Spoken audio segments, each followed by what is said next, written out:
Hey, hey, it's your girl Rasathi here in Singapore. What y'all doing? Christmas Eve, y'all ready?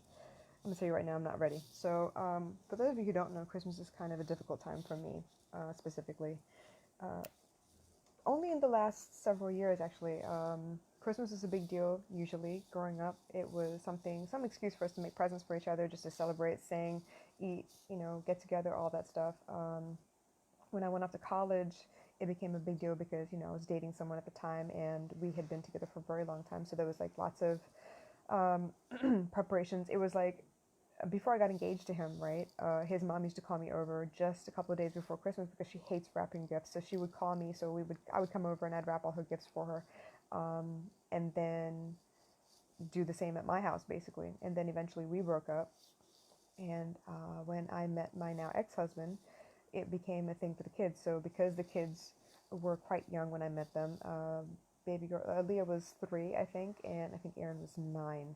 So when I met them, it became okay. How do I get them really in the spirit of Christmas? We did the 25 days of Christmas with ABC, and very very diligent about putting the tree up, trimming the tree at Thanksgiving itself, going to everyone's houses. It was nerve wracking for me because both kids have separate moms and everything, so that means I got to know little Aaron's mom and her side of the family really well. Aaliyah's mom was not quite as inviting, so I kind of just let that be, but I dragged Aaliyah to everything, so we made sure that we made a family out of the pieces that we had. And so yeah, Thanksgiving was a big deal at my house, and then I'd always bring potluck to whoever's house we were visiting at, and we'd make sure we had the tree up by the end of Thanksgiving Day itself, come back home, and then we kickstart the 25 Days of Christmas with the ABC programming and whatnot. And yeah, it was a big to do. So I was just telling my brother, it was a big deal for me. It was a really, really major production because every Christmas Eve we'd watch movies and stuff, and then Aaliyah would have the first bedtime, right? So send Aaliyah to bed after we made cookies and left milk out for Santa. And then, of course, it was Aaron's job to eat the cookies and drink the milk. And that was something that he and I did together. So I'd make sure he got to eat the cookies by himself. We talked a little bit before I sent him off to bed. And then once my ex-husband used to come home, I'd send him downstairs for a little bit so he could watch TV and whatever, just stay out of my hair, because I'd be upstairs wrapping all the gifts. So it was one of those things where I started shopping for everybody back in October. So weekend by weekend, I'd start getting things. Amazon Prime was my best friend. I would order everything and have it shipped to the house real quick, bits and pieces, odds and ends. And it was my way of making sure that I got what everyone wanted. Now, I never had people write down lists because I didn't think it was one of those things that I needed to do, because I wanted to show them that I was paying attention, that I listened to them throughout the year. I know what they wanted. I know where to get it from. And I mean, I would do things like ship stuff from China. I would order things from like little mom and pop. I would order stuff from everywhere, basically. So little things bit by bit, and it wasn't like I spent major amounts of money, but because I bought bits and pieces, little things, it really showed them that we can really have a great celebration. So yeah, midnight or past that, I would pack everything. So on Christmas Eve itself, there's nothing under the tree. So we kept up the illusion that Santa came at night, and by morning there was tons of stuff under the tree. So then it would become, Aaliyah would get up first, and she'd go wake Aaron up, and Aaron would come get me up, and we'd go downstairs, and I would stall as long as I could. So we'd have a big breakfast. I would drag out, pancakes and um, just eating together as long as possible until they could no longer take it. And by about 11 o'clock, they'd be like, okay, look, I can't take it anymore. Can we open presents? Yes. Okay, so we take turns and open presents, and it was a good time. Now, since then, obviously, there's no snow, there's no winter to speak of in Singapore. We got, wet weather in December or whatever, but I just haven't, it's terrible, right? I haven't really been in that Christmas spirit, but I'm looking to bring it back eventually, just not this year. The wedding kind of took precedence over everything, so I am, I'm a little spent this year, and it's going to be a quiet Christmas for us. With that being said, though, I don't regret anything. I don't regret any of the decisions. And a lot of you are probably looking at me like, damn, but baby girl, Kutti G, isn't she looking forward to it? And yeah, she probably is. But this year, I want it to be more about experience rather than presence, because it's been it's been emotionally difficult for me. So we are planning on just chilling tomorrow. Location to be announced later, after the fact, obviously. And yeah, that's basically Christmas for us at the house. I haven't even put the tree up, so it's been kind of quiet. Um, but outside of that, I want to talk to you about our highest good. Um, been looking at a lot of people and their posts lately. A lot of people, commenting on tarot cards and oracle card readings, stuff like that. People talking to me about how they just want one answer. They want to know one thing for certain. They want to know the answer to something. They're looking for what to do next, how to go about their lives, what decisions should they make next, how do they avoid being in the same place again next year, like all those things, right? It's ongoing. But what I want people to understand is when you ask for that answer, when you ask the universe for the answer, you can't be picky about whether you listen to it or not. A lot of times you know what the answer is. A lot of times you got to let go of that toxic relationship. A lot of times you got to, put a stop to the way people treat you because only you can stop them. They can't stop themselves. They don't know any better. You got to stop them, right? Or maybe you finally have had it with the situation that you happen to be in at work or whatever, and it's just too much for you to bear and it's really breaking you down. You got to say, nope, I'm not going to put up with this anymore. I'm going to walk out that door. So a lot of times you know what you got to do. But when you look for an external source to confirm that that's what you should do, when they do confirm it, you can't be like, nah, I need another source. I've done it before. I'm telling you right now. Love is one of those sticky situations for me, right? And so when I find myself caught up and unsure and confused or upset, I do things like oracle card readings, right? I pull cards for myself, or I look for cards on Instagram to see what the message is or whatever. And a lot of times, it will calm me down for a little bit, and eventually I'll get back in my thoughts and thinking and all this shit. And instead of focusing on something else, I'll focus on the one thing I can't have or don't understand and ruminate and drive myself nuts and continue looking for an answer that makes me happy and ignore everything else, which means everything else is falling apart because I'm only focusing my attention here, which is dumb, right? I mean, I've done it. I'm sure you all have done it. I'm telling you from my own experience. But what I want you to understand is when you ask for answers, when you ask for something to help you evolve, something to help you grow, something to make you stronger, you need to be ready for some of those somethings to be things that you thought you could count on that will fall away. Not only is gaining something, as in, and I told you I wouldn't be vague anymore, but let's say you're looking for an answer, right? You are being told that you need to allow things to happen naturally, which also means that if things happen naturally, some people might decide that they don't want to be around anymore, and some people may decide, you know what, I've been playing around too much, I need to get more serious, I will commit. But either way, that is for your highest and best good. And that part is hard to swallow. It's all well and good when things fall according to your plans. But you want to know the best way to make God laugh? Is to tell him about your plans. Seriously. It's all in universal timing. We need to understand that in order for this to be in our highest and best good, the universe needs to deliver it in such a way so that it's in the best interest of everyone concerned. They're not going to give you good and give someone bad. That's not how that works. Everything needs to fall together in the same intention, that everyone grows, everyone evolves from this, everyone gets what they need. I said that backwards. Gets what they need in order for them to level up to the next place that they need to be, so that their life can go on. They can get out of that plateau. So understand, if you're going to ask the question of the universe, hey, what do I need to know so that I can move forward? You need to take that and go along with it. And a lot of us are really stubborn. We don't want the answer that comes to us. We don't want the answer that comes to us, and a lot of times we continue looking, we continue asking, which means we're putting in more energy in the wrong place to find an answer that we already know, that we're hoping will be something different, because life outside of what you have planned looks scary. It's unfamiliar.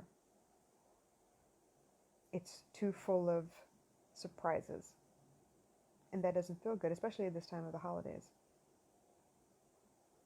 People show you who they are all along. And as much as you want to save them, as much as you want to be there for them, as much as you want to think that you could make the difference, you got to be ready for them to evolve at their own rate, which means you got to do what's best for you. So when the universe sends you cards like, allow it to progress naturally, be patient, don't control, then you got to be ready to do just that. You got to shift your focus on something else that needs your attention. Because trust me, there are plenty of things that need your attention. Your highest and best good means sometimes you got to go through some shit. You got to dig deep. You got to face your demons. You got to do what you told yourself you would never do again. You got to face situations that you've been there before and you can't begin to fathom how the hell you got back to this place.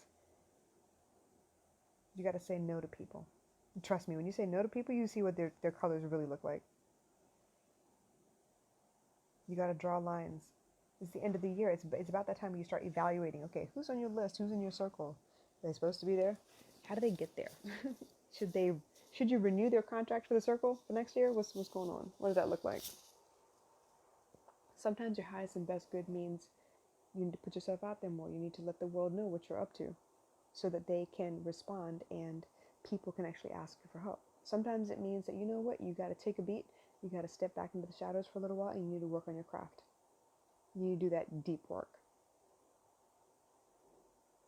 Sometimes it means you open the doors and let people in. And sometimes it means you close the doors and you let people stay where they are. You allow people to come to you when they're ready. Now me, as a counselor, as a coach, as a sister, as a general community member, as a Rasathi next door, I'm going to continue telling you that I'm here. Now when you decide to take me up on my offer, when you decide to accept the invitation, great. But I'm not going to chase you to accept the invitation either. And if I'm not going to do that for clients, I damn sure I'm not going to do that for friends or family members either. I'm not going to chase you. Now, if I see you're in danger, yes, definitely. I'm going to check on you and ask you how you're doing, all of that. But let's be real. Anything you have to chase isn't yours to begin with. Anything you have to control in order to see them all the time is not yours to begin with. That's unnecessary energy coming out of you. And it's not going to reap you any rewards. It's not going to reap you any dividends. It's not going to make you feel any better. It's actually just going to drain you. Because a lot of us, when we put out that kind of energy, are looking for a return. Trust me, I fall prey to that too. I want to be unconditional all the time. I'm not. I'm human. I want to be able to love without any strings attached. For the most part, I do.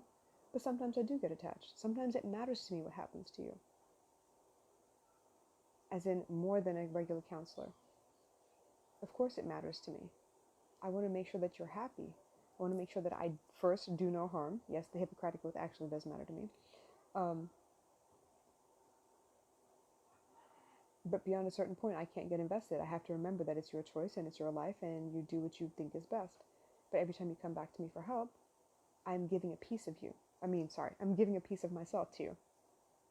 To help you. To get you through the day. To help you make the next decision. To help you fortify yourself so that you're strong enough to weather whatever storm comes next.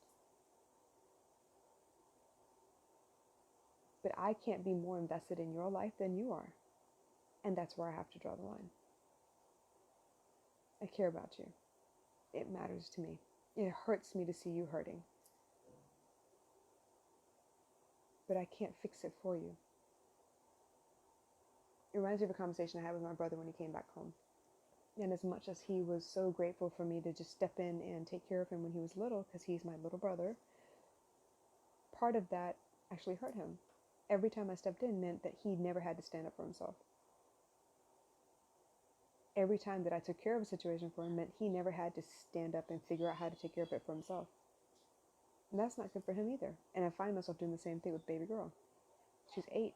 The amount of things we had to do when we were 8, she didn't have to do right now.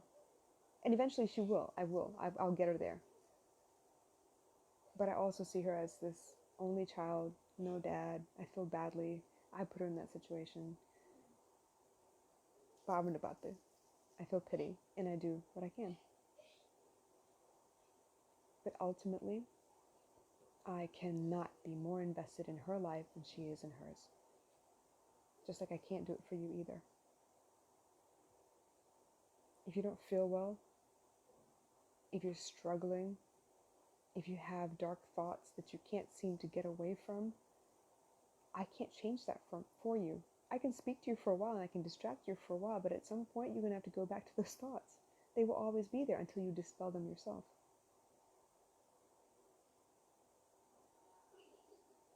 Your highest and best good, in that moment it can seem good or bad. But whatever it is, it's teaching you to stand on your own 2 feet. Not because you're alone, but because this is your life. It's not our life, it's your life. I hope that makes sense. So please, most of you know what you need to do. Most of you need to learn how to trust that inner voice of yours. That it's really telling you what you need to do and not tricking you into some weird situation where you can get trapped by something else. It's not like that at all. You know what you got to do. You know what's good and not good for you.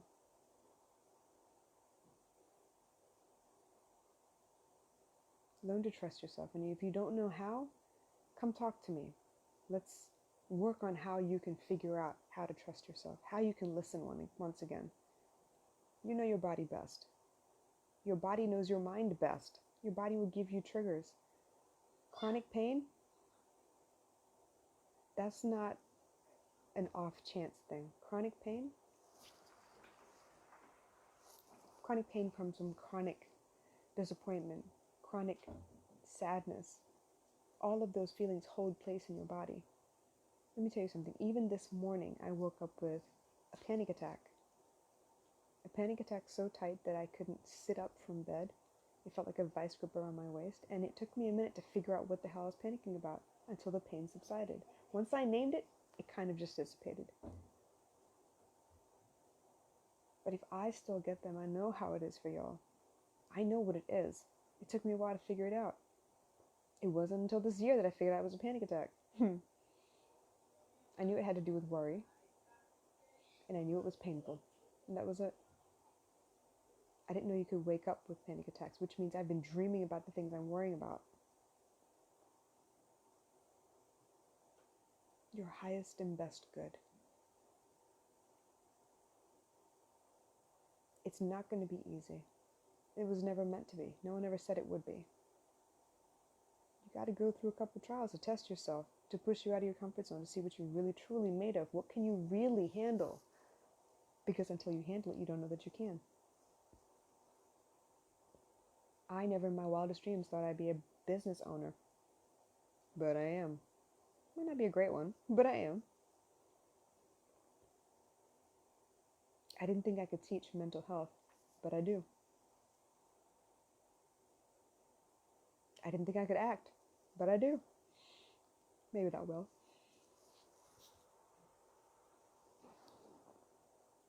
But either way, I didn't know until I tried. You won't know what you can survive until you put in that situation. I have survived everything so far. That's why my armor is dented. I have chinks. But it's been battle tested. I've been battle tested. And I'm still here. So when your gut tells you, hey, you gotta get out of this situation, trust it. Let those people fall away.